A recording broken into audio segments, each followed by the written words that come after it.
My husband was allergic to dairy, couldn't go near anything with milk in it. Our first year of marriage, I made him a milk pudding by mistake. He lost it, asked me if I was trying to kill him. After that, not a single dairy product ever crossed our threshold again. Then tonight, at his promotion banquet, he took a full glass of milk from his assistant's hand and drank every drop. I wasn't surprised. I turned and said a divorce agreement in front of him. Every friend and relative at the table rounded on me at once. Morton grabbed the glass and flung the milk straight into my face. Lottie noticed I'd been drinking too much and poured me a glass of milk for my stomach, out of kindness. And you lose your mind over that? She's married, Paula. She has a child. You're really going to sit here and act jealous of a married woman? I let out a quiet laugh, turned, poured another glass of milk, and placed it in front of him. Since you love it so much, go on, drink up. Morton's eyes dropped to the glass in my hand. His jaw tightened. Then he slapped it out of my grip, and it shattered across the floor. I drink at those dinners for work, for you, so you can have a better life. You don't give a damn about that. But the second I have one glass of milk to settle my stomach, you're waving divorce papers in front of everyone? Murmurs rippled down the table. Heads shook. Someone near the back muttered loud enough for me to hear. We all know how hard Morton works. He drinks himself into stomach bleeds at business dinners just to provide for Paula, and this is how she repays him? Morton's famous for how good he is to his wife. I heard he specifically hired a married assistant with a kid so Paula wouldn't have anything to worry about. Lottie Galloway stepped forward, eyes glistening with practiced hurt. Paula, I'm married. My baby is a year old. How can you still be jealous of me? I just saw his stomach was bothering him and poured him some milk to help. If that upsets you, I won't do it again. That's all. I raised my hand and wiped the milk from my face.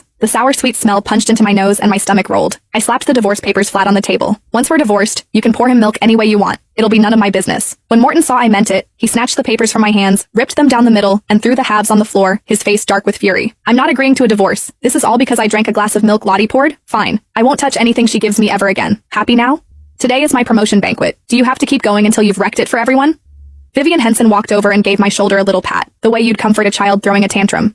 Paula, sweetie, you're a housewife. You need to know when enough is enough. If you actually go through with this, you'll never find another man half as good as my brother. Not if you searched for the rest of your life. My mother-in-law fixed me with a cold glare. You've been married to Morton for 3 years. He won't even let you set foot in the kitchen. Every morning he gets up early to cook your breakfast before work. Every night he comes straight home and makes you 3 dishes and a soup. He won't even let you wash a single pair of his socks. You're his wife, and while he's out there wrecking his health for his career at those dinner tables, you don't bat an eye. But the second his assistant pours him 1 glass of milk, you throw a fit about divorce? Are you even human? Her words landed, and I felt every gaze in the room settle on me like a weight, open, undisguised contempt. I looked down at the milk stains still drying on my clothes, and the backs of my eyes burned. In everyone's mind, landing Morton Henson was the luckiest thing that had ever happened to me. The man every wife wished she'd married. 3 years of marriage and he'd handled nearly every chore, kept me sheltered like a hothouse flower. And the whole time, this so-called perfect husband was making my life a joke. My gaze hardened. I pulled up the divorce appointment on my phone and sent it to Morton. Whether you agree or not, I'm ending this marriage. Tomorrow morning, 10 o'clock, the courthouse. Show up, or I file for divorce through the courts. Morton froze for a beat, then softened his voice and reached for my hand, coaxing me the way you'd calm a child mid-tantrum. Come on, I know you're just jealous. You want me to prove I care. I promise. From now on, I won't drink anything anyone else pours for me. Only yours. Okay? My stomach turned. I pulled my hand free, turned around, poured a glass of milk, and set it down in front of him. Then drink this.